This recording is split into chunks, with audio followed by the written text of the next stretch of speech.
Around the world, many countries face the same basic question. How can scientific research, funded by public resources, be turned into real economic and social value?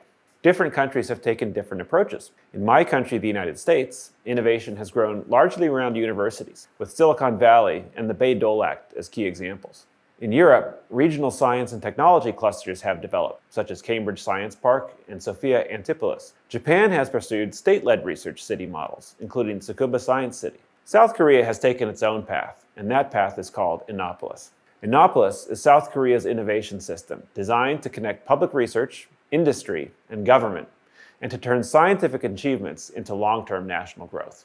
To understand Innopolis, we need to go back to the early 1970s. At that time, South Korea faced serious limitations. The country had few natural resources, limited industrial technology, and very few globally competitive companies. So Korea made a clear decision.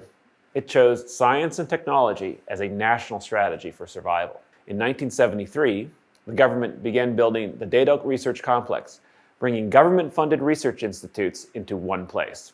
This was not just urban development. It was a deliberate effort to concentrate the nation's scientific capacity. Over time, Daedeok became the birthplace of Korea's semiconductor research, the foundation of its space and defense technologies, and the center of national R&D policy. But by the late 1990s, a problem became clear. Research results were strong, yet many of them were not reaching industry or the market. This challenge was not unique to Korea. Many countries faced what is often called the valley of death, the gap between research and commercialization. Researchers were rewarded mainly for publications. Companies found it difficult to access public technologies, and regulation often moved more slowly than innovation. It became clear that research funding alone was not enough. What was needed was a system with legal authority, coordinated institutions, dedicated space, and long-term policy continuity. This is the context in which Innopolis was officially designated in 2005. So what exactly is Innopolis? Innopolis is not simply a research park or an industrial complex. It is a designated area where systems, regulations, tax incentives, and infrastructure are applied together, and specifically to support R&D, technology commercialization, and innovative business activities. Compared to applying the same policies nationwide, this approach allows faster decision-making and more experimental innovation. In that sense, Innopolis represents South Korea's focused innovation strategy. The idea is simple but powerful. Research happens in one place. Companies are created in that same place. Those companies grow, and the results are reinvested into research. All of this happens within a single regional ecosystem. Why did Innopolis begin in Daedeok?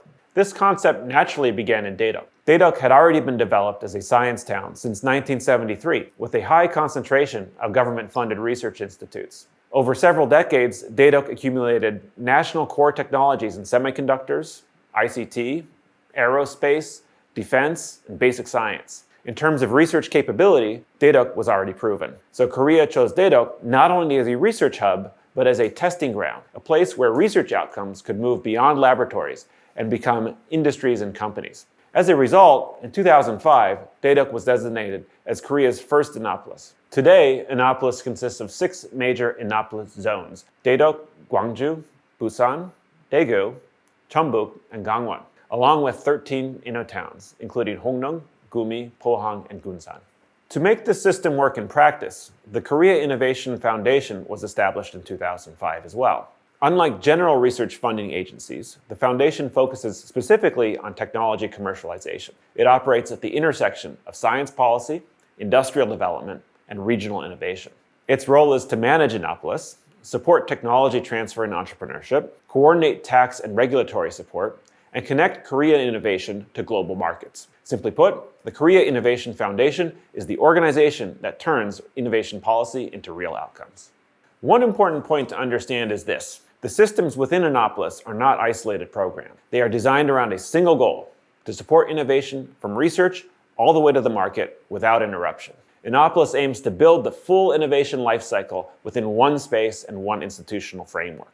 Each system plays a different role, depending on the stage of growth.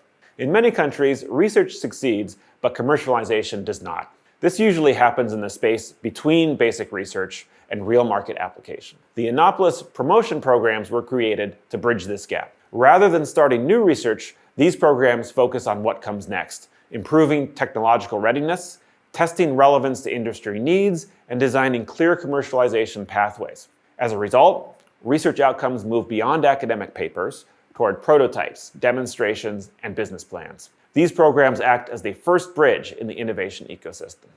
At some point, research must become a company. That raises an important question. Who takes responsibility for bringing technology to the market?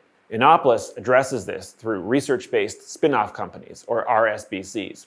RSBCs are companies created with direct participation from public research institutions, based on technology developed in government-funded labs or universities. This structure allows public research to enter the market without placing all the risk on individual researchers. But innovation does not stop with company creation. To remain competitive, technology-based firms need continuous R&D and sustained growth. This is where advanced technology enterprises come in. These are companies recognized for high R&D investment and technology-driven revenue. The focus here is long-term growth, not short-term results. Through tax incentives and policy-linked support, these companies can grow more steadily while continuing to invest in innovation. Even strong technologies can fail if they cannot enter the market. In many emerging fields, regulation becomes the final barrier. The Innopolis regulatory sandbox was designed to address this challenge. It allows new technologies and services to be tested in real-world environments under specific regulatory exemptions. This means companies can move forward with market validation instead of waiting under uncertainty. The regulatory sandbox serves as the final step, where research and technology become real social and economic value. Today, Innopolis brings together more than 10,000 companies, over 67,000 PhD-level researchers, around 197 trillion Korean won in public technology transfer outcomes, and more than 13.6 trillion Korean won in annual R&D investment. Companies within Innopolis outperform national averages in sales, employment, and R&D retention. Notably, 7 of the top 10 companies by market capitalization on Korea's KAIST market are related to Innopolis. This clearly shows how effectively the ecosystem is working. Innopolis has also produced landmark achievements, such as 4M DRAM, which supports Korea's semiconductor industry, and NURI KSLV-2, Korea's first independently developed space launch vehicle. These outcomes reflect decades of sustained investment and coordination. Innopolis is now entering a new phase. Through international joint research, overseas proof-of-concept programs, and global technology commercialization networks, it aims to grow into an innovation hub connected to the world. Innopolis is not just a policy. It reflects a national belief that science and technology can shape the future of society. Innovation ecosystems are not built overnight. They require long-term investment, trust in institutions, and a shared vision among government researchers and industry. Innopolis shows how South Korea has worked step by step to build that answer. Thank you for watching. I hope this video has helped you better understand South Korea's distinct approach to innovation and the role of Innopolis.